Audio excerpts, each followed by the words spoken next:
안녕하세요. 여유로운 노후 채널의 구독자 여러분. 여러분, 믿으실 수 있겠어요? 바로 제 남편이 직접 경찰에 전화해 아내인 저를 체포해가라고 했습니다. 네, 잘못 들으신 게 아닙니다.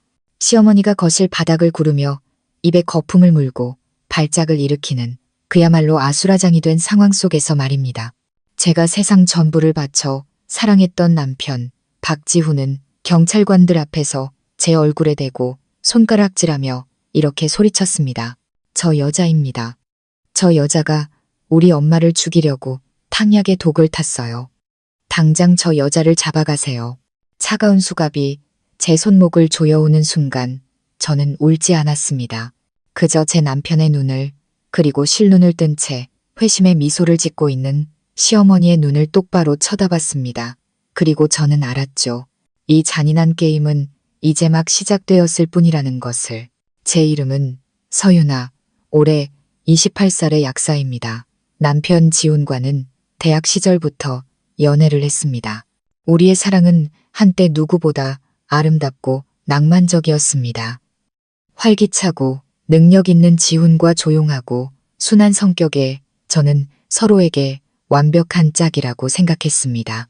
하지만 사랑만으로 모든 편견을 이겨낼 수 있다고 믿었던 저는 너무나 순진했습니다.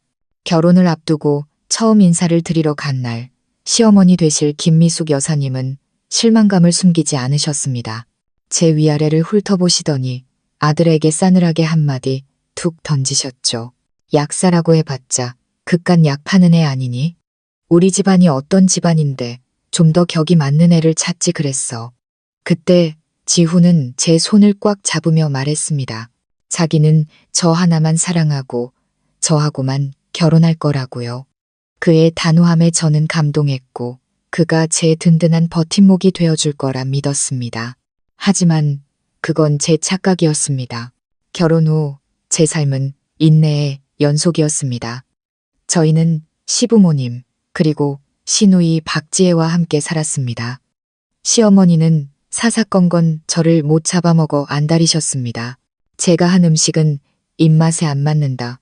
옷 입는 게 촌스럽다. 사교성이 부족하다며 온갖 트집을 잡으셨죠.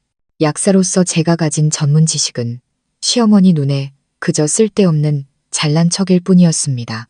머리가 아프거나 감기 기운이 있으실 때마다 제가 가장 좋은 약을 추천해드리면 어머니는 손을 내저으며 소리치셨습니다. 네가 뭘 안다고 나서 양약은 몸에 해롭기만 해. 동네 약국 김 약사님이 너보다 훨씬 경험 많아. 한창 꾸미기 좋아하는 시누이 지혜는 엄마의 비호 아래 저를 괴롭히는데 동참했습니다. 제 물건을 일부러 망가뜨리고는 제가 그랬다고 거짓말을 하며 엄마에게 달려가 울고불고 매달리는 일이 다반사였죠. 그럴 때마다 남편 지우는 늘 똑같은 말로 상황을 무마하려 했습니다. 다들 그만 좀 해. 집안 시끄러워지는 거 보기 싫어. 저는 참았습니다. 현명한 며느리, 좋은 형님이 되기 위해 노력했습니다. 제 지식을 총동원해 가족들의 건강을 챙겼습니다. 통풍이 있으신 아버님을 위해 퓨린이 적은 식단을 짜고 약차를 다려드렸고 잦은 회식으로 힘들어하는 남편을 위해 간에 좋은 보약을 지어주었으며 불면증에 시달리시는 어머님을 위해 잠들기 전 심신 안정에 좋은 허브티를 대령했습니다. 언젠가 제 진심이 통하는 날이 오리라 믿었습니다. 하지만 가장 큰 압박이자 모든 비극의 시작은 바로 아이 문제였습니다. 결혼한 지 3년이 지나도록 아이가 생기지 않자 시어머니의 구박은 노골적으로 변했습니다. 저를 씨 없는 수박이라 부르며 우리 집안이 너 때문에 대가 끊기게 생겼다고 한탄하셨죠. 용하다는 점집을 찾아다니며 제 사주 때문에 집안이 망할 거라는 악담을 퍼붓고 다니셨습니다. 그리고 운명의 그날이 왔습니다. 그날은 주말이었습니다.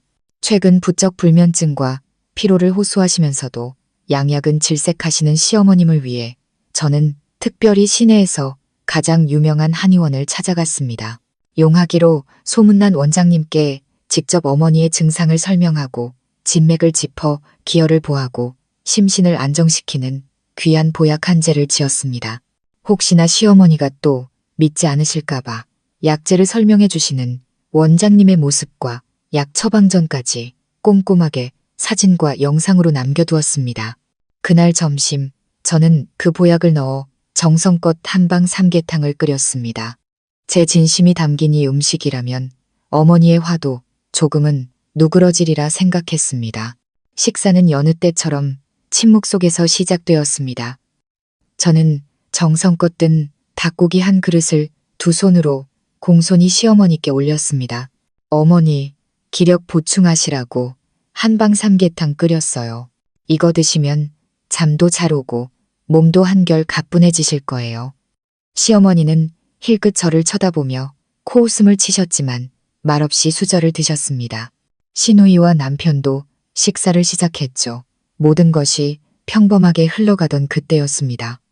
삼계탕을 반쯤 드셨을까 시어머니가 갑자기 격한 기침을 하기 시작했습니다. 곧이어 목을 부여잡고 얼굴이 파랗게 질리시더니 그대로 바닥으로 쓰러지셨습니다. 입에서는 하얀 거품이 흘러나왔고 사지는 경련을 일으켰습니다. 순식간에 집안은 아수라장이 되었습니다. 시누이 지혜가 가장 먼저 악에 바친 비명을 질렀습니다. 세상에, 언니, 엄마한테 도대체 뭘 먹인 거야? 남편 지훈도 어머니에게 달려가 피가 마른 얼굴로 절규했습니다. 엄마, 왜 이래? 그러더니 그는 제게로 고개를 돌렸습니다. 그의 눈에는 걱정이 아닌 살기 어린 분노가 가득했습니다. 당신, 우리 엄마한테 무슨 짓을 한 거야? 아니야, 난 그냥 평소처럼 보약을 넣고 끓였을 뿐이야. 저는 억울함과 두려움의 말을 더듬었지만 아무도 제 말을 믿지 않았습니다. 평범한데 우리 엄마가 이 꼴이 되냐고. 지우는 고함을 지르며 제 뺨을 세차게 내리쳤습니다. 짝 하는 소리와 함께 저는 바닥에 나동그라졌습니다. 귓가에는 시누이의 울부짖음이 맴돌았습니다. 오빠, 빨리 119에 신고해. 아니, 112에도 신고해. 저 여자가 엄마를 독살하려 했어. 저 여자 감옥에 보내야 해. 그리고 제 남편은 단 한순간의 망설임도 없이 휴대폰을 꺼내 들었습니다. 그는 119가 아닌 112를 먼저 눌렀습니다. 저를 총알이라도 쏠 듯이 노려보며 전화기에 대고 또박또박 말했습니다.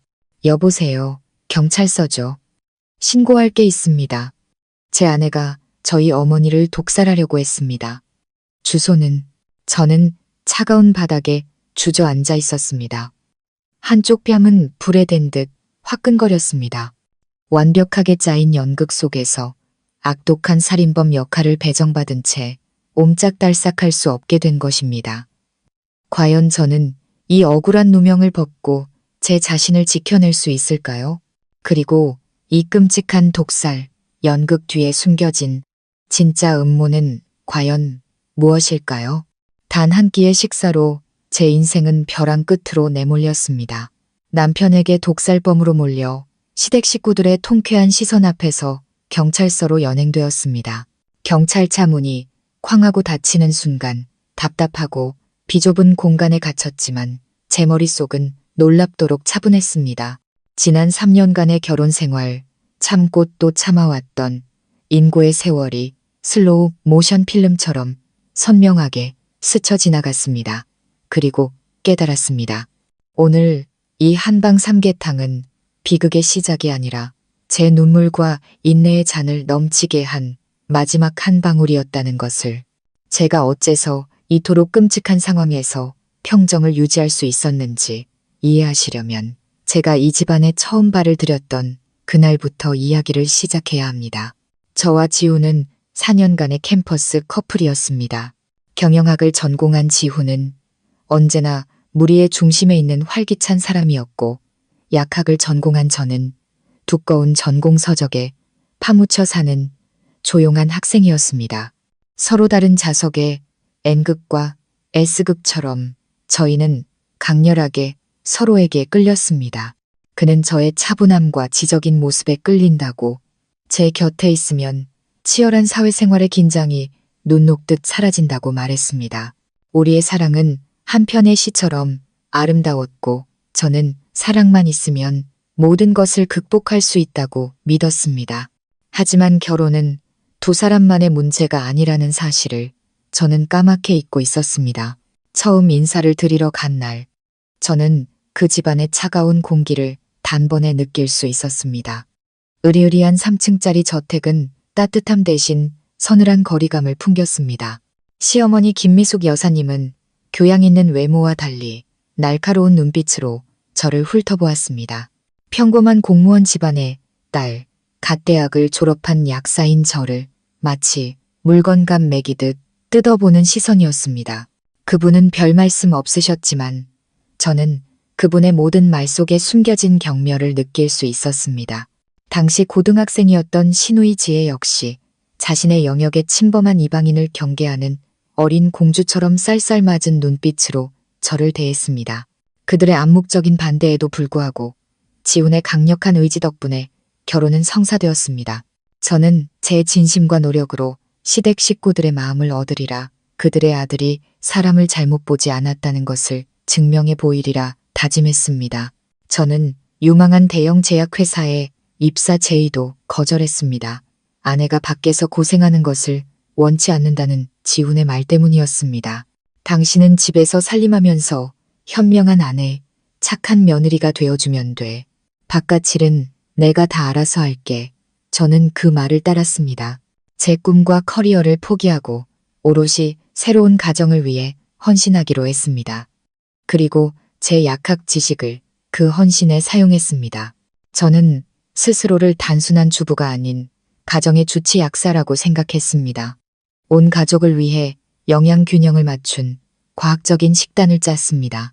통풍이 있으신 아버님을 위해서는 통증 완화에 좋은 약차를 다리고 퓨린 함량이 낮은 음식을 연구했습니다. 잦은 술자리로 힘들어하는 남편을 위해서는 숙취 해소제와 간을 보호하는 탕약을 늘 준비해 두었습니다. 사춘기 여드름으로 고민하는 시누이, 지혜를 위해서는 천연 재료로 직접 팩을 만들어주기도 했습니다. 특히 만성불면증과 고혈압으로 고생하시는 시어머니께는 더욱 많은 정성을 쏟았습니다. 베란다에 라벤더와 캐모마일 화분을 가꾸어 매일 밤 신선한 허브티를 대접했고 숙면에 도움이 되는 마사지와 지압법을 배워 잠자리에 드시기 전 어머님의 피로를 풀어드렸습니다. 매일 아침 어머님의 혈압을 체크하고 약 드실 시간을 챙겨드리는 것도 제 몫이었습니다. 저는 이 모든 것을 며느리로서의 존경심과 진심을 다해 행했습니다. 하지만 제 헌신에 돌아온 것은 무관심과 경멸뿐이었습니다. 시어머니는 단 한 번도 제 노력을 인정해주지 않으셨습니다. 혈압이 안정되면 꼬박꼬박 양약을 챙겨 먹은 덕분이라 하셨고 잠을 푹 주무신 날에는 요즘 걱정거리가 줄어 그런 것이라 둘러대셨습니다. 제 모든 노력은 그분 눈에 아무 의미 없는 짓이었습니다. 시누이 지혜도 마찬가지였습니다. 제가 만들어준 천연팩으로 피부가 좋아졌으면서도 엄마 앞에서는 입을 삐죽이며 말했습니다. 에이, 이런 풀조가리가 무슨 효과가 있겠어. 내가 한창 클 나이라 피부가 저절로 좋아지는 거겠지. 저는 모든 것을 듣고도 침묵했습니다. 그들이 저를 받아들이려면 시간이 더 필요할 거라고, 언젠가는 제 진심을 알아줄 거라고 스스로를 위로하며 버텼습니다. 하지만 제 인내는 그들을 더욱 기고만장하게 만들었고 아이 문제에 대한 압박이 거세지면서 비극은 본격적으로 시작되었습니다. 결혼 3년 차, 제배는 여전히 아무 소식이 없었습니다. 시어머니는 더 이상 체면을 차리지 않으셨습니다. 저를 집안의 애군이라 칭하며 동네방네 아들이 복도 없이 자식도 못 낳는 여자를 아내로 들였다고 흉을 보고 다니셨습니다. 그 모든 수모를 저는 혼자 감당해야 했습니다. 남편 지호는 처음에는 저를 위로했습니다. 아이는 하늘이 주시는 선물이라며 조급해하지 말자고 다독였습니다. 하지만 어머니의 성화에 못 이겨 그 역시 변해갔습니다.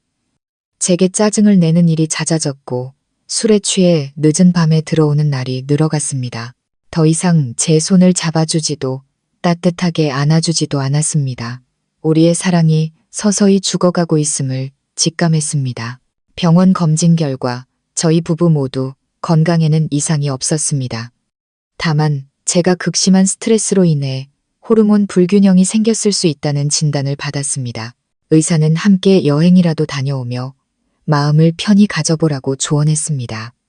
하지만 시어머니께 이 사실을 말씀드리자 어머니는 버럭 소리를 지르셨습니다. 여행은 무슨 놈의 여행. 돈만 아깝게. 안 되는 건 어딜 가도 안 되는 거야. 어머니는 자신만의 방식으로 아이를 갖기 위한 작전에 돌입하셨습니다. 어디에 용한 한의원이 있다. 신통한 약이 있다는 소문만 들리면 전국 어디든 달려가셨습니다. 저는 의학적인 검증이 필요하다고 조심스럽게 말씀드렸지만 돌아온 것은 호통뿐이었습니다. 네가 뭘 알아? 책상머리에서 배운 이론밖에 더 있어? 혹시 이 집안에 아이 낳아주기 싫어서 일부러 핑계대는 거 아니야? 그리고 그 모든 갈등의 정점이 바로 오늘 문제의 한방 삼계탕이었습니다. 유명한 한의사에게 직접 처방받은 보약이니 틀림없이 괜찮을 거라고. 이 작은 정성이 어머니의 화를 누그러뜨릴 수 있을 거라고 생각했습니다. 하지만 저는 상상조차 하지 못했습니다. 그것이 저를 범죄자로 만들기 위한 완벽한 도구이자 함정이 될 줄은. 지금 이 순간 경찰차의 답답한 공간에 앉아 창밖으로 스쳐 지나가는 도시의 불빛을 보고 있자니 더 이상 두려움은 느껴지지 않았습니다. 3년간의 인내와 굴욕은 이제 충분합니다. 그들은 스스로 저를 벼랑 끝으로 몰았습니다. 그리고 순한 사람이 궁지에 몰리면 더 이상 순하게만 굴지 않는다는 것을 보여줄 차례입니다. 이 게임에서 저는 더 이상 희생양이 아닙니다. 이제부터는 제가 플레이어가 되어 반드시 승리할 것입니다. 경찰서 유치장의 차가운 공기 속에서 저는 오히려 정신이 맑아지는 것을 느꼈습니다. 제 머릿속은 온통 그날의 보약에 대한 생각으로 가득 찼습니다. 그것은 독약이 아니었습니다. 시어머니를 향한 제 걱정과 진심, 그리고 약사로서의 제 모든 전문 지식이 담긴 결정체였습니다. 약사로서 저는 누구보다 건강관리의 중요성을 잘 알고 있습니다. 지난 3년간 저는 항상 제 지식을 이용해 가족들의 건강을 챙겨왔습니다. 하지만 그 중에서도 제 마음을 가장 무겁게 했던 분은 바로 시어머니 김미숙 여사님이었습니다. 고질적인 고혈압과 수년간 어머님을 괴롭혀온 만성불면증, 밤마다 뒤척이며 잠 못 이루시고 낮에는 피곤함에 신경질적으로 변하시는 모습을 보며 제 마음도 편치 않았습니다.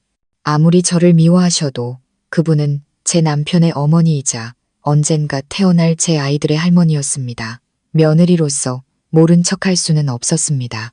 저는 어머님의 숙면을 돕기 위해 여러 가지 안전한 방법을 시도했습니다. 베란다에 국화, 연자육, 시계꽃 등 심신 안정에 좋은 허브를 가꿔 매일 밤 직접 차를 끓여 올렸고 어머님이 편안하게 잠드실 수 있도록 머리와 발을 지압해드렸습니다. 하지만 오랜 병세 때문인지 그런 노력들은 큰 효과를 보지 못했습니다. 어머님은 여전히 수면제에 의존하셨고 저는 그 약의 장기 복용이 얼마나 위험한지 잘 알고 있었습니다. 사건이 터지기 일주일 전 어머님의 불면증은 극에 달했습니다. 며칠 밤을 뜬 눈으로 새우다시피 하시며 건강이 눈에 띄게 나빠지셨습니다. 식사 자리에서 아이고 내 팔자야 잠 못 자서 일찍 죽게 생겼다고 한탄하시는 모습에 저는 더 이상 지켜보고만 있을 수 없었습니다. 어머님의 고집을 알기에 대학병원 신경과에 모시고 가는 것은 불가능했습니다. 그래서 저는 한의학, 즉 천연약재를 이용한 양심안신, 영신안신, 요법에 희망을 걸기로 했습니다. 저는 무작정 행동하지 않았습니다. 하루 종일 인터넷과 서적을 뒤져가며 돌팔이가 아닌 진정한 의술과 인술을 갖춘 곳을 찾아 헤맸습니다. 마침내 동료 약사의 추천으로 100년 전통을 자랑하는 경희보감 한의원을 알게 되었습니다. 그곳의 김 원장님은 80세가 넘으신 연세에도 불구하고 한의학계에 살아있는 전설로 불리는 분이셨습니다. 한의원에 도착했을 때 저는 한참을 기다린 후에야 원장님을 뵐 수 있었습니다. 저는 시어머니의 상태를 아주 상세하게 설명드렸습니다. 오랜 불면증과 고혈압, 몸에 열이 많고 소화가 잘 안 되는 체질까지.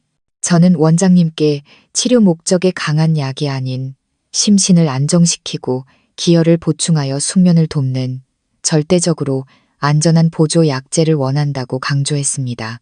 또한 혹시 모를 약물 상호작용을 피하기 위해 어머님께서 복용 중인 양약 이름까지 꼼꼼하게 말씀드렸습니다. 김 원장님은 매우 신중하게 제 말을 들으셨습니다. 직접 진맥을 짚지 않으셨음에도 어머님의 상태에 대해 놀랍도록 정확하게 짚어내셨습니다. 신중한 고민 끝에 원장님은 직접 약재를 담아주시며 하나하나 상세히 설명해 주셨습니다. 이것은 복근 산조인인데 마음을 편안하게 해서 불면증의 특효야. 용안육은 심장과 비장을 보호하고 피를 맑게 하지. 원지는 정신을 안정시키고 지혜를 더해주며 연자심은 심장에 열을 내려줄 걸세. 원장님은 이 모든 약재가 귀하지만 성질이 매우 순해서 마치 고급 약차와 같다고 하셨습니다. 일반인이 먹어도 정신이 맑아지고 몸이 가뿐해지는 정도라고요.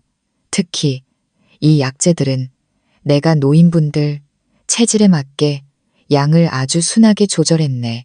닭이나 오골계 같은 음식과 함께 푹 고아내면 약성이 더욱 부드러워지니 부작용 걱정은 전혀 할 필요가 없네라고 확신에 차 말씀하셨습니다. 저는 그 모든 말씀을 하나하나 귀담아 들었습니다. 그리고 혹시 모를 상황에 대비해 한의원의 직인이 찍힌 처방전까지 받아두었습니다. 거기에는 환자 이름과 신경쇠약이라는 진단명까지 명확히 적혀 있었습니다. 그 약재를 손에 들고 집으로 돌아오는 길, 제 마음은 기쁨과 희망으로 가득 찼습니다. 이 보약이 시어머니께 드릴 수 있는 최고의 선물이 되리라. 이 정성 가득한 삼계탕 한 그릇이 지난 세월 동안 쌓인 오해와 편견의 벽을 허무는 다리가 되어주리라 믿었습니다. 어머님께서 꿀잠을 주무시고 상쾌한 아침을 맞이하는 모습을, 그리고 저를 조금은 더 따뜻한 눈빛으로 바라봐 주시는 모습을 상상했습니다. 그래서 그날 점심 저는 온 마음을 다해 한방 삼계탕을 준비했습니다. 가장 좋은 토종닭을 사다 직접 손질하고 귀한 약재와 함께 2시간 넘게 푹 고안했습니다. 약재와 닭고기의 모든 영양이 국물에 오롯이 녹아들도록 정성을 다했습니다. 그렇게 제 진심이 담긴 삼계탕 한 그릇을 어머님께 올렸을 때 제 마음속에는 며느리로서의 순수한 효심 외에 다른 어떤 계산도 없었습니다. 그런데 바로 그 삼계탕에 제 모든 헌신이 담긴 그 음식이 이제는 저를 법정에 세우는 증거물이 되어버렸습니다. 그들은 제가 독을 탔다고, 시어머니를 죽이려 했다고 말합니다. 너무나 어처구니 없는 누명입니다. 약사인 제가 만약 정말 어머님을 해치려 했다면 흔적도 남지 않는 수백 가지의 교묘한 방법을 썼을 겁니다. 이렇게 어설프고 멍청한 방법을 쓸 리가 없습니다. 분명 다른 음모가, 다른 누군가의 손이 개입된 것입니다.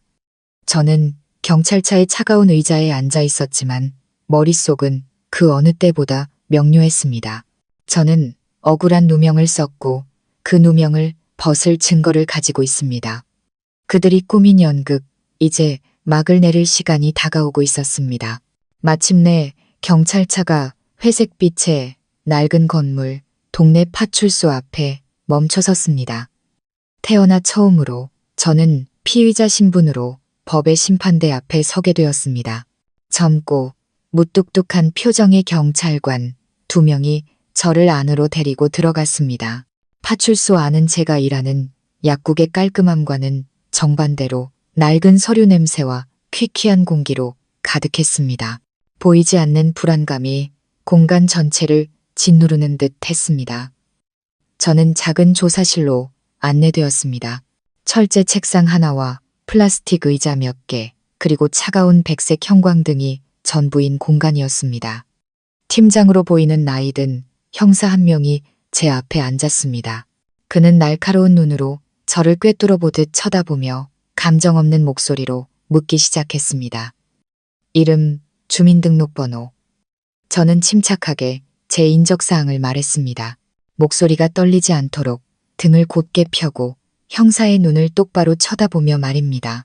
이런 상황에서 두려움을 보이는 것은 곧 죄를 인정하는 꼴이라는 것을 알았기 때문입니다. 왜 여기 와 있는지 압니까? 형사가 물었습니다. 모릅니다. 다만 시댁 식구들이 제가 시어머니를 독살하려 했다고 무고했다는 것만 알고 있습니다. 무고? 형사는 눈썹을 치켜 세웠습니다. 그게 무고인지 사실인지는 우리가 밝혀낼 겁니다.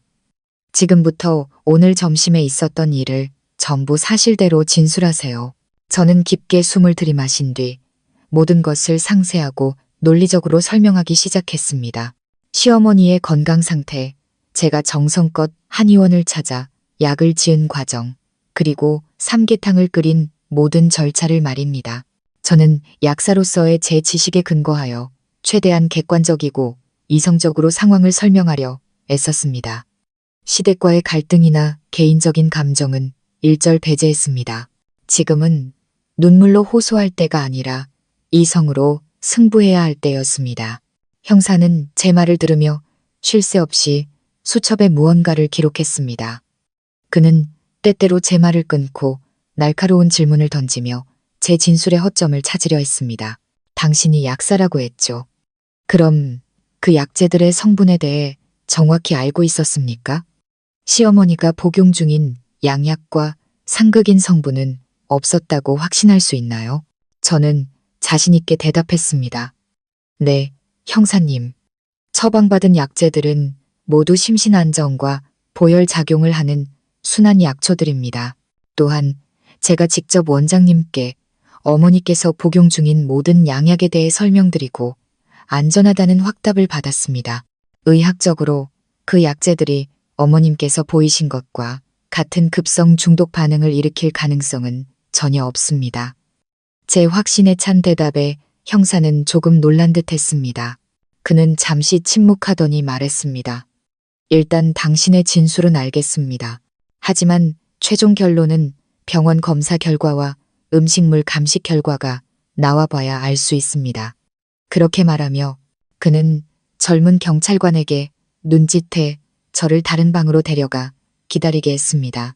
제가 조사를 받는 동안 바깥에서는 시댁 식구들의 완벽한 연극이 계속되고 있었습니다. 남편 지훈과 시누이 지혜 역시 증인 자격으로 조사를 받았고 당연하게도 그들의 모든 진술은 저를 범인으로 몰아가고 있었습니다. 저는 대기실에 살짝 열린 문틈으로 남편의 목소리를 들을 수 있었습니다.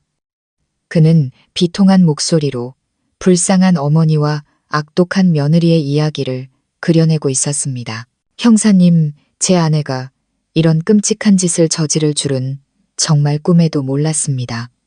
저희 어머니가 가끔 엄하게 대하셨어도 며느리를 얼마나 아끼셨는데요.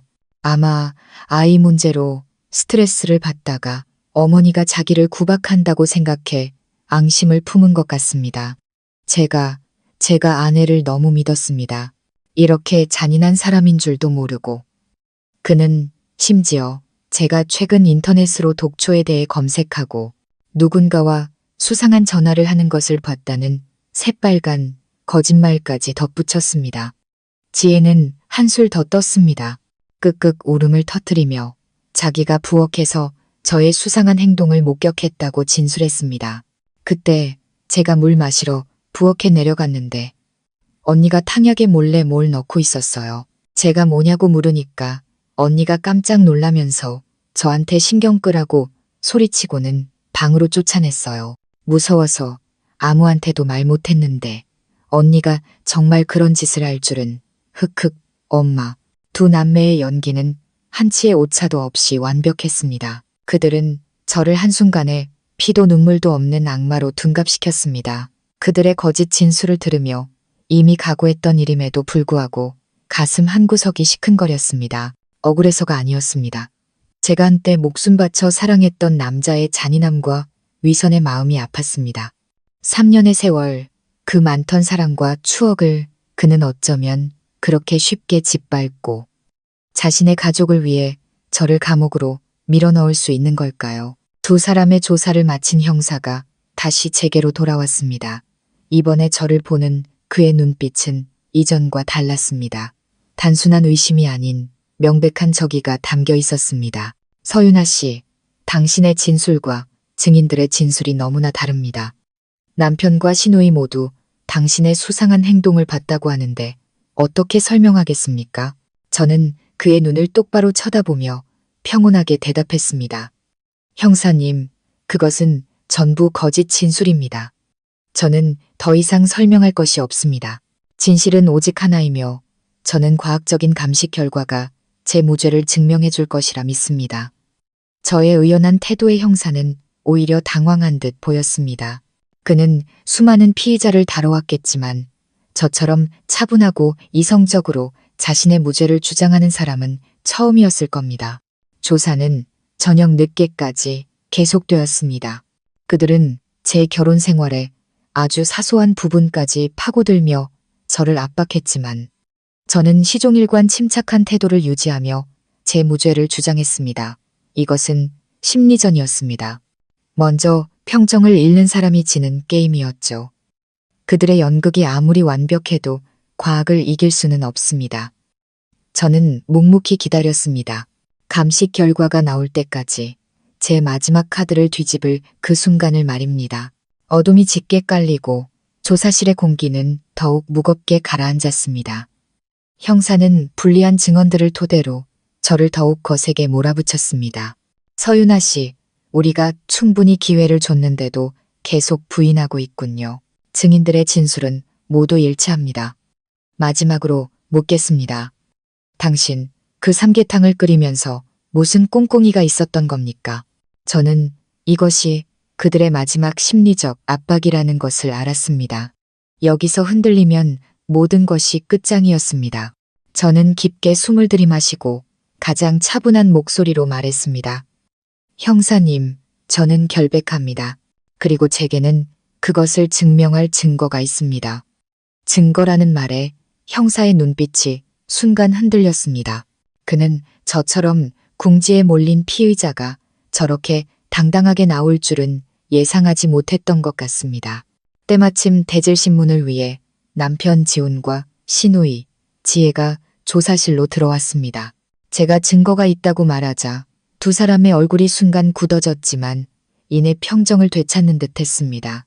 아마 제가 절망 속에서 발버둥 치는 것이라 생각했겠죠. 증거? 무슨 증거가 있다는 겁니까? 형사가 의심 가득한 목소리로 물었습니다. 저는 대답 대신 천천히 주머니에서 휴대폰을 꺼냈습니다. 그 모습을 본 지훈과 지혜의 얼굴에 불안한 기색이 스치기 시작했습니다. 형사님, 먼저 이것부터 봐주시죠. 저는 휴대폰 앨범을 열어 선명하게 찍어둔 사진 한 장을 보여주었습니다. 그것은 바로 경희보감 한의원의 붉은 직인이 찍힌 처방전이었습니다. 환자 이름 김미숙과 함께 상세한 약제명과 용량이 적혀 있었죠. 이것은 시내에서 가장 신망 높은 김 원장님께서 저희 어머님을 위해 직접 처방해 주신 보약 처방전입니다. 지금 바로 한의원에 전화해서 확인해 보셔도 좋습니다. 처방전을 본 형사는 잠시 말을 잃었습니다. 지훈과 지혜는 얼굴이 하얗게 질렸지만 애써 태연한 척했습니다. 지훈이 급하게 끼어들었습니다. 이게 뭐 어쨌다는 겁니까? 이 처방전은 위장용일 뿐이고 당신이 몰래 다른 걸 더 넣었을 수도 있잖아요. 맞아요. 형사님, 저 여자 엄청 교활해요. 지혜도 거들었습니다. 저는 차갑게 미소 지었습니다. 성급하게 결론 내리지 마세요. 연극은 아직 클라이맥스에 이르지도 않았으니까. 저는 태연하게 휴대폰 갤러리의 동영상 폴더를 열었습니다. 형사님, 저는 이런 오해를 미연에 방지하고자 원장님께 상담받고 약을 짓는 전 과정을 영상으로 촬영해 두었습니다. 다 함께 보실까요? 제가 재생 버튼을 누르자 10분가량의 영상이 선명한 화질과 음질로 재생되었습니다. 영상 속에서 김 원장님은 약제의 효능을 하나하나 설명하며 이 약은 절대적으로 안전하며 중독을 일으킬 수 없다고 단언하고 있었습니다. 한의원의 전경, 간판, 그리고 인자한 원장님의 얼굴까지 그 무엇도 조작할 수 없는 명백한 증거였습니다. 영상이 끝나자 조사실에는 무거운 침묵이 흘렀습니다. 형사는 완전히 다른 눈빛으로 저를 바라보기 시작했습니다. 이 사건이 단순하지 않다는 것을 깨달은 것입니다. 지훈과 지혜의 얼굴은 이미 종이장처럼 하얗게 질려 있었습니다. 그들이 공들여 만든 연극에 첫 번째 균열이 생기는 순간이었습니다. 바로 그때 조사실 문이 벌컥 열리며 젊은 경찰관 한 명이 다급하게 들어왔습니다. 그의 손에는 서류 뭉치가 들려 있었습니다. 팀장님, 국과수 감식 결과랑 병원에서 보낸 환자 상태 보고서가 도착했습니다. 모든 사람의 시선이 그에게로 쏠렸습니다. 이것이야말로 그 무엇으로도 반박할 수 없는 과학적인 증거였습니다. 형사는 보고서를 받아들고 빠르게 훑어보았습니다. 그의 시선이 저와 지훈 남매를 번갈아 향했습니다. 그리고 마침내 그가 입을 열었습니다. 감식 결과 삼계탕 샘플에서는 그 어떤 종류의 독극물도 검출되지 않았습니다. 성분은 서윤아 씨가 제출한 처방전의 약재와 정확히 일치합니다. 그 말을 듣는 순간 저는 안도의 한숨을 내쉬었습니다. 반면 지훈과 지혜는 마치 벼락이라도 맞은 듯 멍한 표정이었습니다. 말도 안 돼, 지혜가 소리쳤습니다. 분명히 엄마가 저거 먹고 쓰러졌는데 다시 조사해주세요. 조용히 못해. 형사의 불호령에 지혜는 입을 다물었습니다. 형사는 보고서를 계속 읽어 내려갔습니다. 하지만 정량 분석 결과 약재 중 산조인과 원지의 함량이 처방된 양보다 3배 이상 높은 것으로 나타났습니다.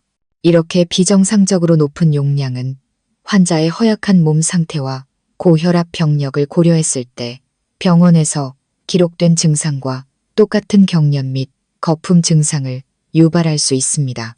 병원 보고서에 따르면 김미숙 씨는 응급처치 후 위기를 넘겼으며 현재는 안정된 상태라고 합니다.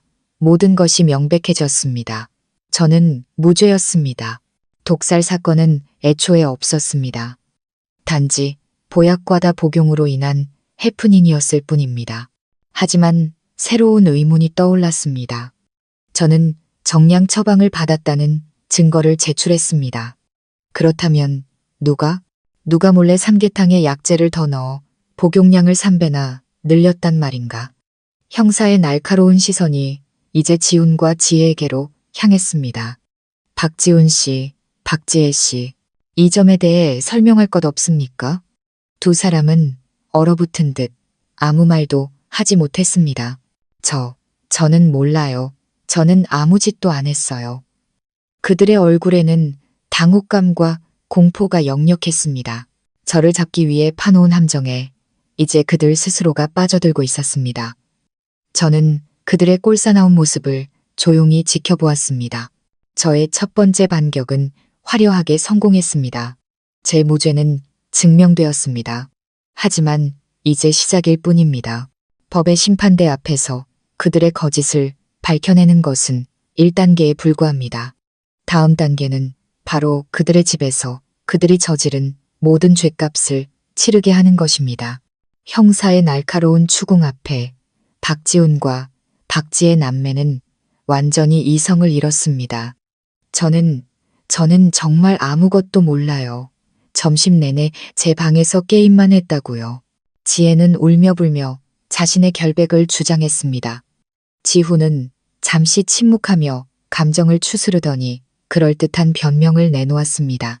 형사님, 혹시 제 아내가 급하게 요리하다가 실수로 약재 양을 잘못 넣은 건 아닐까요?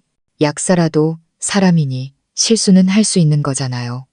그는 또다시 모든 책임을 제게 떠넘기려 했지만 그의 말은 더 이상 힘을 얻지 못했습니다. 노련한 형사는 이미 그들의 눈빛에서 거짓을 읽어냈습니다. 하지만 이것이 집안 문제이고 직접적인 증거가 없는 이상 섣불리 그들을 범인으로 몰 수는 없다는 것도 알고 있었습니다. 마침내 형사는 결론을 내렸습니다. 그는 한결 부드러워진 목소리로 제게 말했습니다. 서윤아 씨, 증거와 감식 결과를 토대로 당신에게는 독살 혐의가 없다고 결론 내렸습니다. 귀가하셔도 좋습니다. 다만 누가 약재 양을 늘렸는지에 대해서는 아직 의문이 남아 있습니다. 가족 측에서 추가 수사를 요청한다면 계속 조사하도록 하겠습니다. 그의 말은 저를 풀어주면서도 한편으로는 법의 한계를 인정하는 것이었습니다. 저는 그들이 절대로 추가 수사를 요청하지 않을 것임을, 그리고 이 사건이 단순한 실수로 종결될 것임을 알았습니다. 하지만 상관없었습니다. 저는 법의 처벌을 원하지 않았습니다. 제 손으로 직접 진실을 밝혀내고 제 방식대로 그들에게 죗값을 치르게 할 것이니까요. 개인 소지품을 돌려받고 조사실을 나왔을 때 지훈과 지혜가 복도에서 저를 기다리고 있었습니다. 그들의 얼굴에서는 더 이상 승리감이나 통쾌함을 찾아볼 수 없었습니다. 대신 당혹감과 약간의 두려움이 서려 있었죠. 유나야, 미안해. 그때는 내가 너무 경황이 없어서 실수를 했어. 화 풀고, 응. 지훈이 다가와 제 손을 잡으려 했습니다. 저는 그의 손을 차갑게 뿌리쳤습니다. 내 몸에 손대지 마. 아직 아무것도 끝나지 않았어. 제 싸늘한 목소리와 의미심장한 눈빛에 두 남매는 움찔했습니다. 저는 더 이상 아무 말도 하지 않고 멍하니 서 있는 그들을 뒤로 한 채 경찰서를 빠져나왔습니다. 저는 바로 집으로 가지 않았습니다. 택시를 타고 시어머니가 입원해 있는 병원으로 향했습니다. 확인해야 할 것이 있었습니다. 제가 도착했을 때 시어머니는 이미 일반 병실로 옮겨져 있었습니다. 아직 창백하긴 했지만 의식은 완전히 돌아온 상태였습니다.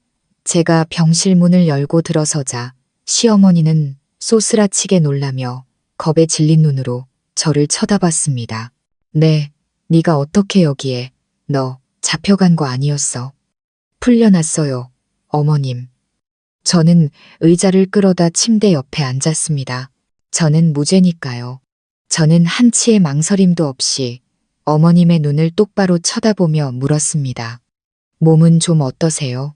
제가 정성껏 따린 보약, 효과가 좋던가요? 제 비아냥거림에 어머님의 얼굴이 새하얗게 질렸습니다. 난 몰라. 난 아무것도 몰라. 모르신다고요? 저는 비웃음을 흘렸습니다. 제 삼계탕에 몰래 약재를 더 집어넣은 게 누군지도 모르시고요. 아니면 무고죄가 얼마나 무서운 범죄인지도 모르시는 건가요? 늦은 밤 저는 집으로 돌아왔습니다. 집안은 죽은 듯이 고요했습니다. 막 도착한 듯한 지훈과 지혜는 저를 보고 어쩔 줄 몰라 하며 시선을 피했습니다. 차갑게 식어버린 저녁 식사가 차려졌지만 누구도 입을 열지 않았습니다. 한때는 단란했던 식탁이 이제는 초상집처럼 무겁게 가라앉아 있었습니다. 식사 후 지훈이 제 방으로 따라 들어왔습니다. 그는 또다시 사과하며 자신의 어리석음을 탓했습니다. 제게 뭐든 다 해주겠다며 다시는 이런 일이 없을 거라고 약속했습니다. 저는 그저 묵묵히 듣고만 있었습니다. 그러다 딱 한마디 물었습니다. 지훈 씨, 솔직하게 대답해줘. 당신도 어머님과 지혜의 계획에 동참한 거야? 그는 화들짝 놀라며 손사래를 쳤습니다. 아니야, 절대 아니야. 맹세할게. 난 정말 갑작스러운 상황에 놀랐을 뿐이야. 유나야, 제발 날 믿어줘. 그는 절박하게 맹세했지만 3년을 함께 산 저는 그의 눈빛에서 거짓을 읽었습니다. 그가 직접 계획을 세우지는 않았을지라도 최소한 알고 있었거나 암묵적으로 동의했음이 틀림없었습니다. 그는 자신의 가족을 선택했고 저를 희생양으로 삼았습니다. 그날 밤 저는 잠들지 못했습니다. 한때 온 마음을 다해 사랑했던 남자가 옆에 누워 있었지만 이제는 한없이 낯설게만 느껴졌습니다. 제 머릿속에서 새로운 계획이 세워지기 시작했습니다. 이혼은 하지 않을 겁니다. 적어도 지금은 아닙니다. 저는 이 집에 남을 겁니다. 그리고 이 집을 하나의 거대한 무대로 만들 것입니다. 제가 감독이 되어 그들 모두를 제가 쓴 각본의 주연 배우로 만들 것입니다. 그들의 위선적인 가면을 하나씩 벗겨내고 그들이 제게 안겨준 고통과 눈물에 대한 대가를 톡톡히 치르게 할 겁니다. 범인은 이미 밝혀졌습니다. 이제 사냥을 시작할 시간입니다.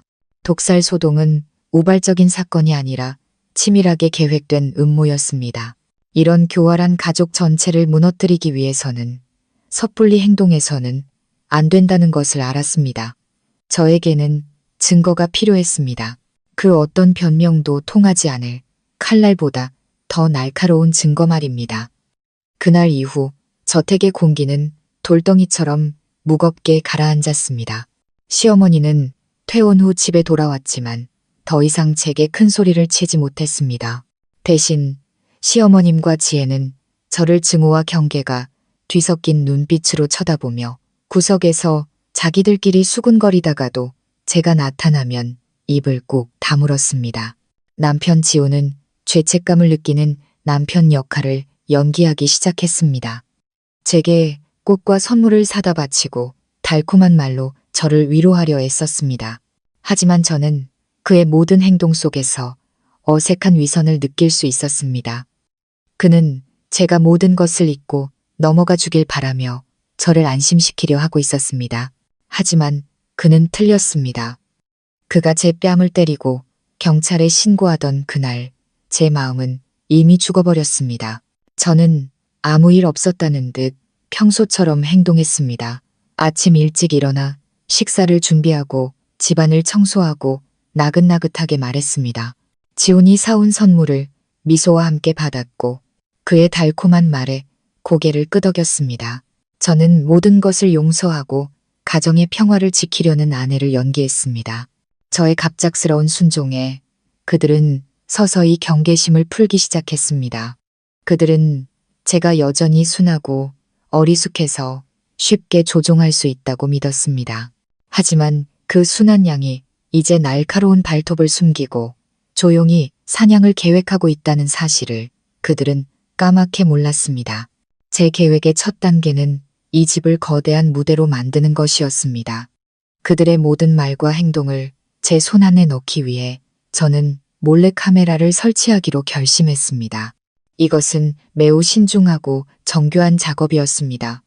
저는 대학 동기이자 현재 첨단 보안 장비 회사에서 엔지니어로 일하는 친구에게 연락했습니다. 노인들의 생활 습관 연구를 위해 초소형 녹화 장비가 필요하다는 그럴듯한 거짓말을 했고 친구는 의심 없이 최신형 스파이캠을 추천해 주었습니다. 탁상 시계, 휴대폰 충전기, 와이파이 공유기, 심지어 옷걸이 모양으로 완벽하게 위장된 초소형 카메라들이었습니다. 고화질 녹화와 녹음이 가능하고 휴대폰으로 실시간 확인까지 할 수 있는 장비들이었죠. 마침내 기회가 왔습니다. 주말 아침 시어머니와 시누이는 절에 갔고 남편은 중요한 사업 파트너와 테니스 약속이 있었습니다. 모두가 집을 비운 사이 저는 즉시 행동에 착수했습니다. 심장이 미친 듯이 뛰었지만 저는 서둘러 움직였습니다. 가장 중요한 장소인 것을 그들의 대화가 대부분 이루어지는 소파와 탁자가 잘 보이는 위치에 시계형 카메라를 설치했습니다. 식탁 쪽을 향하는 콘센트에는 충전기형 카메라를 꽂아두었습니다. 그 다음은 사건의 현장이었던 부엌이었습니다. 저는 싱크대 하부장 아래 누구도 발견할 수 없는 곳에 단추만한 초소형 카메라를 부착했습니다. 마지막으로 남편 지훈의 서재에 옷걸이형 카메라를 설치했습니다. 저는 그가 단순히 우유부단한 공범이 아닐 수도 있다는 더 큰 비밀을 감추고 있을지 모른다는 예감이 들었습니다. 설치를 마친 후 저는 휴대폰으로 모든 카메라의 연결 상태를 확인했습니다. 집안 곳곳의 모습이 선명한 화질로 제 휴대폰에 전송되었습니다. 저는 모든 흔적을 완벽하게 지우고 다시 침대로 돌아가 아픈 척 연기를 계속했습니다. 그들이 돌아왔을 때 아무도 이상한 낌새를 눈치채지 못했습니다. 이제 모든 것이 달라졌습니다. 저는 더 이상 수동적인 관객이 아니었습니다. 저는 이제 이 집의 모든 비밀과 거짓말을 손에 쥔 유일한 감독이 되었습니다. 저는 끈기 있게 기다렸습니다. 그들의 추악한 맨얼굴과 검은 속내가 보이지 않는 카메라 렌즈 앞에서 스스로 드러날 그 순간을 덫은 놓였습니다. 이제 물고기들이 스스로 그물 안으로 들어올 일만 남았습니다. 저는 보이지 않는 거대한 그물을 집안 곳곳에 쳐놓고 교활한 사냥감들이 스스로 덫에 걸려들기만을 기다렸습니다. 그리고 그 기다림은 길지 않았습니다. 불과 며칠 뒤 카메라에는 저를 해치려 했던 음모의 전말뿐만 아니라 제가 상상조차 할 수 없었던 잔인한 배신과 충격적인 비밀이 고스란히 담겼습니다. 저의 순종적인 태도에 시어머니와 시누이는 완전히 경계심을 푼 상태였습니다. 그들은 제가 남편에 대한 사랑과 두려움 때문에 완전히 굴복했다고 믿었습니다. 그래서 더 이상 조심하지 않고 본색을 드러내기 시작했습니다. 사건은 카메라를 설치하고 사흘째 되던 날 밤에 일어났습니다. 그날도 지우는 접대를 핑계로 늦게 들어왔고 저는 평소처럼 그를 위한 해장국을 준비해둔 뒤 먼저 잠자리에 드는 척했습니다. 하지만 사실 저는 침대에 누워 무선 이어폰을 낀 채 휴대폰 화면으로 집안의 모든 상황을 지켜보고 있었습니다. 밤 11시가 거의 다 되었을 무렵 제가 깊이 잠들었다고 확신한 시어머니와 시누이는 거실 소파에 앉아 자기들만의 비밀스러운 대화를 시작했습니다. 엄마, 나 너무 무서웠어. 엄마 잘못되는 줄 알고. 근데 저 서윤아라는 여자는 감옥은커녕 오히려 지훈 오빠한테 더 사랑받는 것 같아. 오빠가 또 새 가방 사준 거 봤어. 지혜가 투덜거리자 시어머님이 한숨을 쉬며 말했습니다. 나도 걔가 그렇게 머리가 좋은 년인 줄은 몰랐지. 증거랍시고 동영상까지 찍어둘 줄 누가 알았겠어. 배우긴 배운 년이라 무시할 수가 없다니까. 하지만 걱정 마. 이번에 실패했어도 다음이 있어. 엄마가 다 생각해둔 게 있다. 그 말을 듣는 순간 심장이 쿵 내려앉았습니다. 그들은 아직 포기하지 않은 것입니다. 무슨 계획인데요, 엄마? 지혜가 묻자 시어머니는 목소리를 낮췄지만 고성능 마이크는 그들의 대화를 선명하게 담아냈습니다. 지훈이도 이제 안달이 났어. 그 애 배가 벌써 불러오는데 더 이상 기다릴 수만은 없다고 하더구나. 그 애 배가 불러온다. 수만 가지 의문이 제 머릿속을 스쳐 지나갔습니다. 그들은 대체 누구에 대해 이야기하고 있는 걸까요? 그 최 사장네 딸 말이다. 걔랑 지훈이가 만난 지 벌써 1년 가까이 됐어. 제일 중요한 건 걔 뱃속에 우리 집안의 대를 이을 귀한 아들이 자라고 있다는 거야. 그 순간 제 귀가 먹먹해졌습니다. 저는 비명이 터져 나오려는 것을 막기 위해 두 손으로 입을 틀어막았습니다. 남편이 바람을 피우고 있었습니다. 심지어 다른 여자와의 사이에서 아이까지, 그것도 아들을 가졌다고 합니다. 그리고 시어머니는 이 모든 사실을 알면서도 묵인하고 오히려 아들의 불륜을 부추기고 있었습니다. 온몸이 부들부들 떨렸고 눈물이 걷잡을 수 없이 흘러내렸습니다. 이제야 모든 것이 이해되었습니다. 지훈의 차가운 태도, 잦은 출장, 낯선 여자 향수 냄새, 흩어져 있던 모든 조각들이 맞춰지며 잔인한 배신의 그림이 완성되었습니다. 그들은 단지 아이 문제로 저를 압박한 것이 아니었습니다. 이미 지훈을 위한 다른 길을, 아들을 낳아줄 다른 여자를 준비해 두었던 것입니다. 그리고 저는 그들의 계획에 방해가 되는 하루빨리 뽑아버려야 할 것이 같은 존재일 뿐이었습니다. 시어머니의 다음 말은 그들의 검은 속내를 남김없이 드러냈습니다. 사실 삼계탕에 약을 더 넣는 계획도 내가 지훈이랑 다 상의하고 꾸민 일이야. 서윤아 걔를 몇 년 감옥에 보내버리면 그걸 빌미로 지훈이가 이혼을 요구하는 거지. 조용히 이혼하고 나서 최 사장네 딸을 새 며느리로 들이면 손주도 얻고 저 꼴 보기 싫은 년도 쫓아내고 일석이조 아니겠어? 근데 그년이 생각보다 만만치 않아서 계획이 틀어진 거지. 이제 다른 방법을 써야 해. 그랬습니다. 제 남편은 단순한 공범이 아니라 이 모든 비극의 주동자 중 한 명이었습니다. 그가 제게 날렸던 따기, 경찰서에서의 거짓 진술, 그 모든 것이 치밀하게 계산된 연기였습니다. 그럼 이제 어떻게 할 건데요? 지혜가 묻자 시어머니는 자신만만한 목소리로 대답했습니다. 이제부터 내가 중독 후유증으로 시름시름 앓는 척 할 거다. 매일 머리가 아프다, 어지럽다 하면서 걔를 들들 볶는 거지. 지훈이도 일부러 걔한테 차갑게 대하고 남편한테 사랑도 못 받고 시어머니한테 구박만 당하는데 제발로 이혼 서류에 도장 찍고 나가지 않고 배기겠어? 그때가 되면 위자료 한 푼 안 주고 내쫓을 수 있는 거야. 지옥이 뭔지 제대로 맛보게 해줘야지. 지옥이라는 마지막 말을 듣는 순간 제 눈물은 멈췄습니다. 그 대신 온몸이 얼어붙는 듯한 차가운 분노가 저를 지배했습니다. 지옥이라고? 나한테 지옥을 맛보게 해주겠다고? 좋아. 누가 진짜 지옥을 맛보게 될지 똑똑히 보여주지. 저는 20분이 넘는 그 영상을 소중하게 저장했습니다.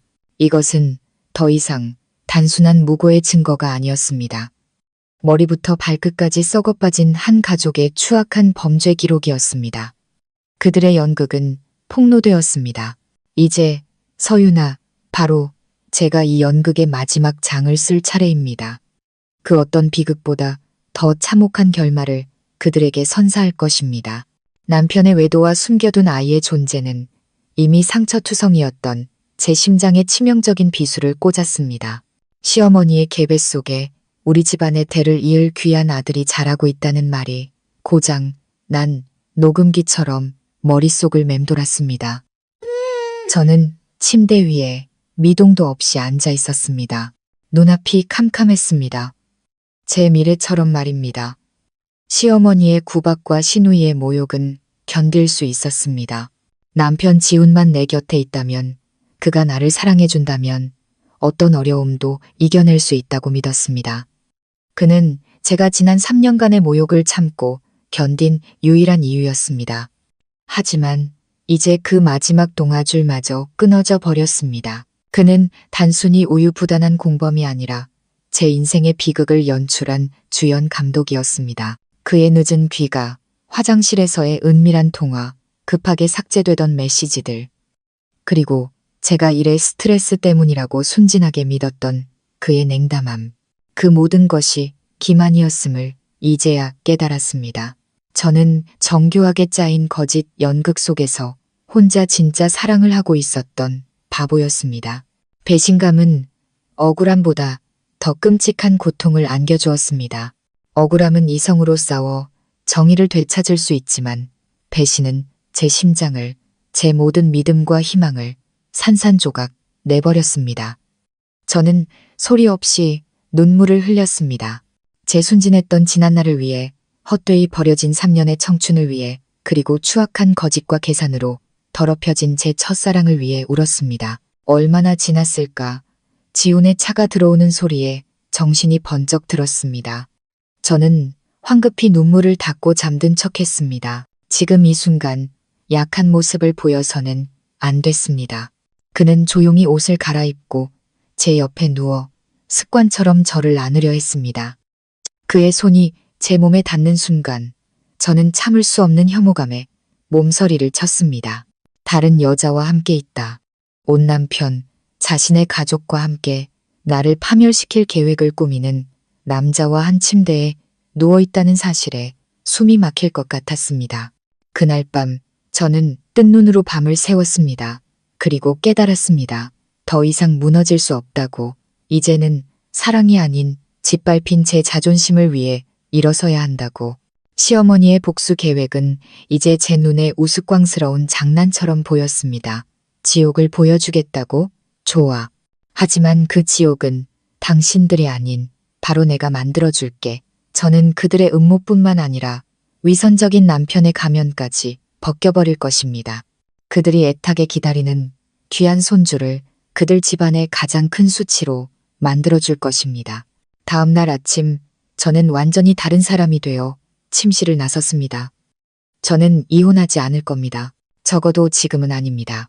저는 그들이 제게 주려 했던 지옥을 그들 스스로가 체험하게 만들 것입니다. 저는 상황 역전이라는 이름의 새로운 연극을 시작했습니다. 아침 식사 자리, 저는 죄책감 가득한 표정으로 시어머니께 반찬을 올려드렸습니다. 어머니, 지난 며칠간 정말 많이 반성했어요. 제가 생각이 짧았어요. 어머니 허락도 없이 마음대로 약을 지어온 건 명백한 제 잘못이에요. 부디 저의 어리석음을 용서해 주세요. 저의 갑작스러운 변화에 시댁 식구들은 모두 놀란 표정이었습니다. 시어머니는 잠시 의심의 눈초리를 보내더니 이내 거만한 표정으로 헛기침을 하며 말했습니다. 잘못한 걸 알았으면 됐다. 앞으로는 며느리 도리를 다하도록 해. 그날부터 저는 믿을 수 없을 만큼 헌신적인 며느리를 연기했습니다. 시어머니가 일부러 아픈 척하며 저를 괴롭힐 때마다 저는 세상에서 가장 걱정스러운 표정으로 달려가 밤새도록 그분을 간호했습니다. 저의 완벽한 연기에 그들은 서서히 경계심을 풀었습니다. 시어머니는 제 간호를 당연하게 여기며 즐기기 시작했고 남편 지훈은 가장 만족스러워 보였습니다. 그는 이제 안심하고 자신의 이중 생활을 즐겼습니다. 하지만 그는 몰랐습니다. 그의 모든 통화, 모든 거짓말이 제 손안에 있다는 것을. 저는 그의 통화 내용을 몰래 녹음하고 상대방의 번호를 기록했습니다. 그 정보를 토대로 최유라라는 상간녀의 신상과 주소를 알아내는 것은 어렵지 않았습니다. 저는 흥신소에 의뢰했고 며칠 만에 두꺼운 파일 하나를 손에 넣었습니다. 파일 안에는 지훈과 그녀가 데이트하고 쇼핑하고 심지어 호텔에 드나드는 사진까지 담겨 있었습니다. 결정적으로 그녀가 산부인과에서 정기 검진을 받는 사진도 있었습니다. 시어머니가 말한 임신 4개월은 사실이었습니다. 사진들을 보며 제 심장은 다시 한번 차갑게 식었습니다. 질투는 나지 않았습니다. 사랑은 이미 죽었으니까요. 다만 한 집에 살면서 가면을 쓰고 있는 저 남자에 대한 혐오감만이 들끓었습니다. 제 계획은 순조롭게 진행되고 있었습니다. 저는 2개의 강력한 무기, 즉 시어머니와 시누이의 음모가 담긴 영상과 남편의 외도, 증거 파일을 손에 넣었습니다. 하지만 아직 때가 아니라고 생각했습니다. 저는 그들이 단순히 망신을 당하는 것뿐만 아니라 가장 믿었던 사람에게 배신당하는 고통을 느끼길 바랐습니다. 그들의 가장 큰 희망인 귀한 손주를 파괴하고 싶었습니다. 더 대담하고 잔인한 새로운 계획이 제 머릿속에서 피어올랐습니다. 제가 감독하는 이 연극에 이제 새로운 주인공이 등장할 차례였습니다. 그리고 그 주인공은 이 모든 것을 끝낼 마지막 비장의 카드가 될 것입니다. 그들이 거짓된 행복에 취해 미래를 준비하는 동안 저는 남편의 외도 증거를 차곡차곡 모으고 있었습니다. 하지만 운명은 제게 상상 이상의 선물을 안겨주었습니다. 바로 그들을 뿌리부터 파괴할 수 있는 충격적인 비밀이었습니다. 흥신소에서 받은 파일을 검토하며 저는 최유라라는 여자에 대해 깊이 파고들기 시작했습니다. 지훈의 사업 파트너 딸인 그녀는 젊고 아름답고 세련된 여자였습니다. 약사로서의 제 직감은 무언가 석연치 않다고 속삭이고 있었습니다. 저는 흥신소에 추가 의뢰를 했습니다. 이번 목표는 지훈이 아닌 오직 최유라였습니다. 그녀의 모든 동선과 인간관계를 샅샅이 추적해달라고 요청했습니다. 그리고 일주일 후 흥신소에서 보내온 보고서는 제 상상을 뛰어넘는 것이었습니다. 최유라는 지훈뿐만 아니라 강태우라는 유명 헬스 트레이너와도 은밀한 관계를 맺고 있었습니다. 보고서에는 2 사람이 몰래 데이트하는 사진과 함께 그녀의 기이한 동선이 기록되어 있었습니다.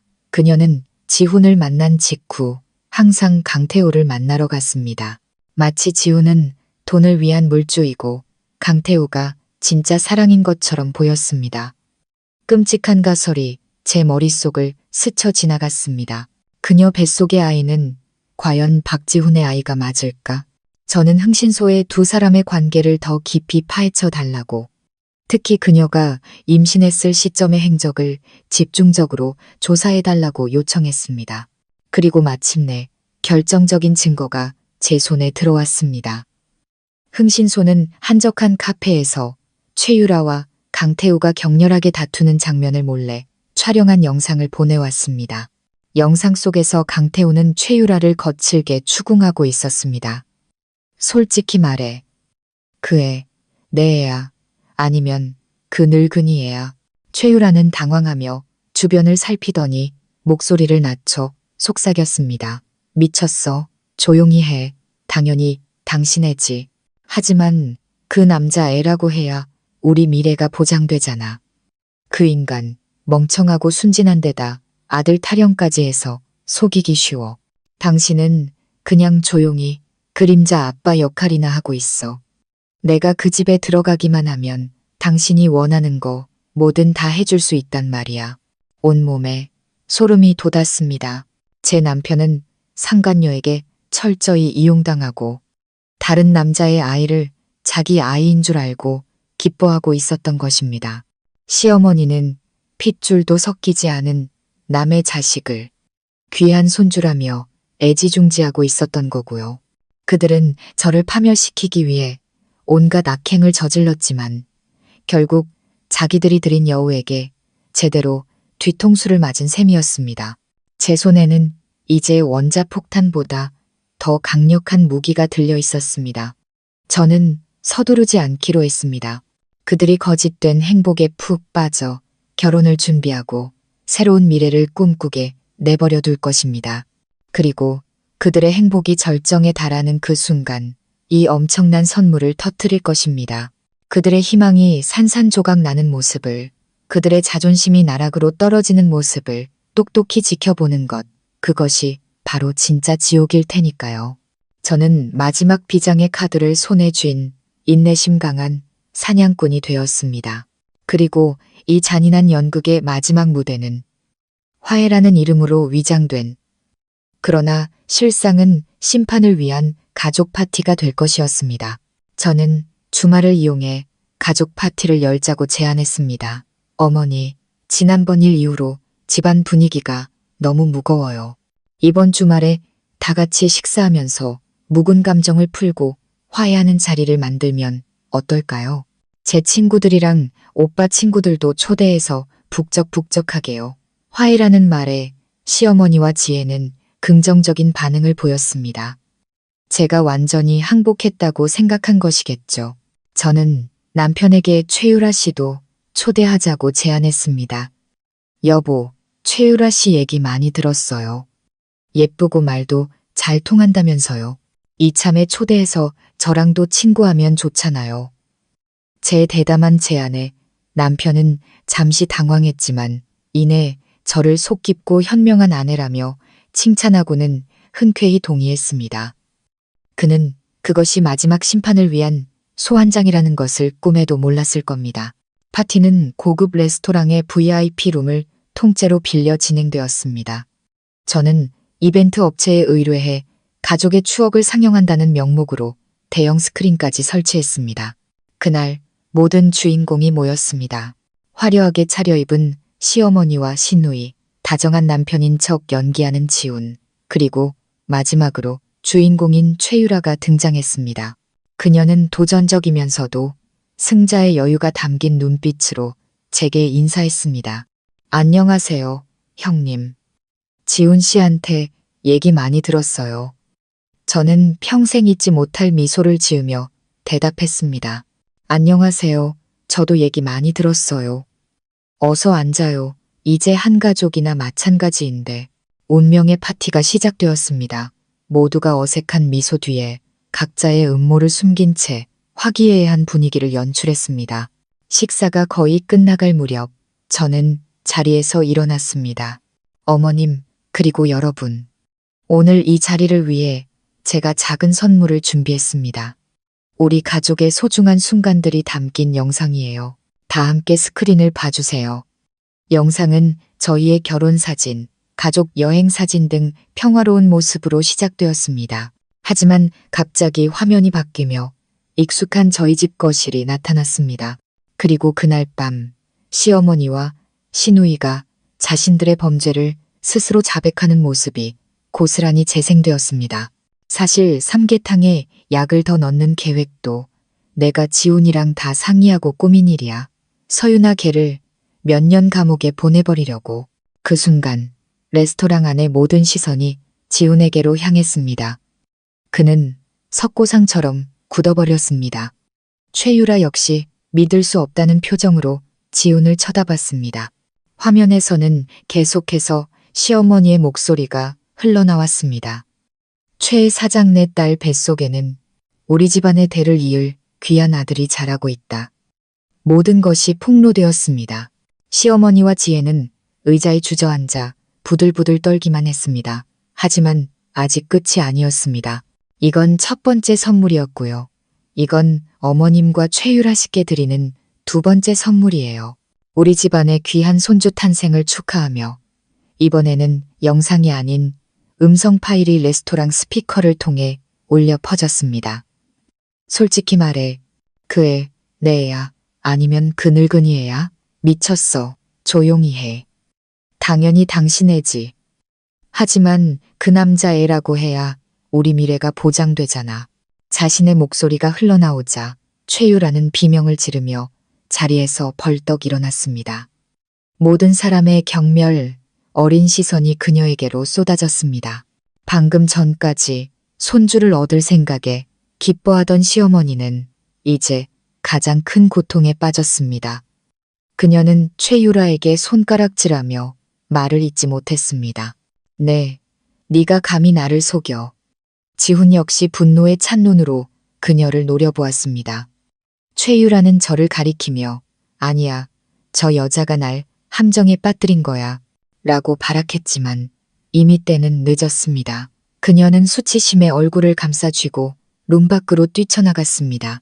운명의 파티는 잿더미만 남긴 채 끝났습니다. 한때 거만하고 자신만만했던 시댁 식구들은 이제 고개도 들지 못한 채 앉아 있었습니다. 모든 패가 공개되었고 승자는 바로 저였습니다. 저는 자리에서 일어나 그들을 마지막으로 쳐다보며 차갑고 단호하게 말했습니다. 당신들의 연극은 이걸로 끝났습니다. 모든 비밀이 폭로된 후 파티룸에는 숨막히는 정적만이 흘렀습니다.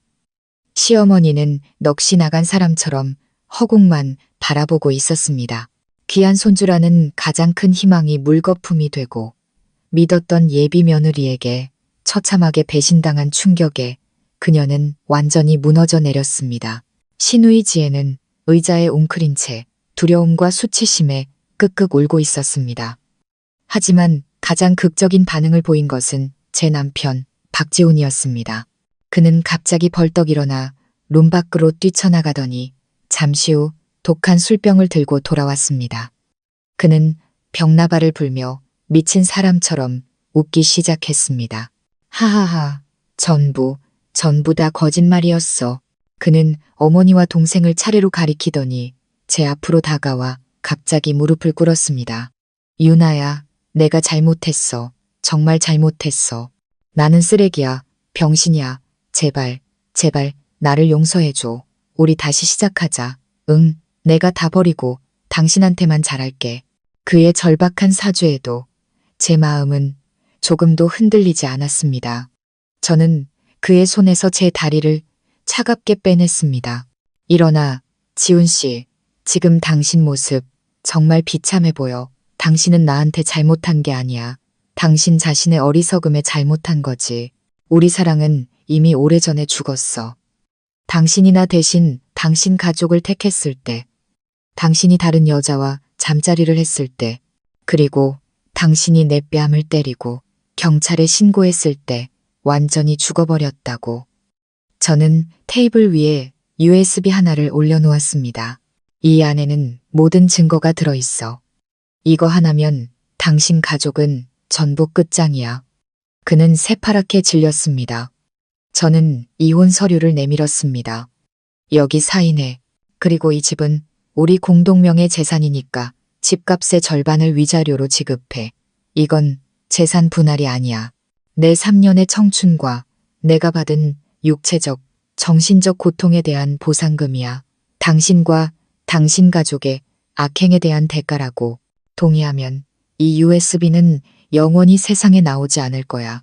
거절하면 내일 이건 내 변호사 책상 위에, 그리고 아마 모든 언론사 책상 위에 올라가게 되겠지. 선택해. 지우는 더 이상 선택의 여지가 없었습니다. 그는 떨리는 손으로 이혼 서류 모든 곳에 자신의 이름을 적었습니다. 저는 위층으로 올라가 미리 싸둔 캐리어를 끌고 내려왔습니다. 그가 사준 그 어떤 값비싼 물건도 가져가지 않았습니다. 올 때처럼 빈손으로, 하지만 완전히 다른 마음으로 떠나고 싶었습니다. 제가 현관문을 나설 때 그가 절박하게 외쳤습니다.